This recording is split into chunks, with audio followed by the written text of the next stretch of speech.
व्या बालनाट्य स्पर्धेचं उद्घाटन आणि त्या उद्घाटन प्रसंगी मागच्या वर्षीची गतवर्षीची रौप्य पदक विजेती जी आहे कौमुदी सालपेकर ही उद्घाटन सोहळ्यामध्ये प्रमुख अतिथी म्हणून तिच्या हाताने दीप प्रज्वलन करण्यात आलं.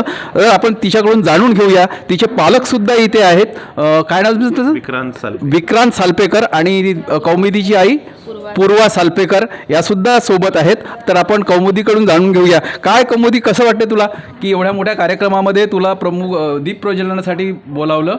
मला खूप छान वाटलं. एक नवीन एक्सपिरियन्स होता आणि या व्यासपीठामुळे मला अनेक संध्या उपलब्ध झाल्या. जसं मी कीर्तन करायला लागले. गेली 4 वर्ष मी खासदारमध्ये निवेदन करत आहे. तर मला खूप छान वाटलं. खासदार महोत्सवामध्ये नेहमी मी आजीबाईचा रोल करताना तुला बघितलं. तर तो आणि त्याच्यामध्ये तुझी हॅट्रिक झाली. कसं वाटते आजीबाईचा रोल करताना? चांगलं पण वाटतं आणि भरपूरदा मित्र चिडवतात. तर म्हणजे असं वाटतं की थोडं वाईट वाटतं. बट त्या रोलमुळे मी ओळखल्या जाते की मी आता कौमुदी म्हणून नाही तर आजी म्हणून ओळखल्या जाते. धन्यवाद कौमुदी. तर आपण आणि ही जी बालकलावंत म्हणून सुद्धा हिची ख्याती आहे आणि कीर्तनकार म्हणून सुद्धा तिची ख्याती आहे.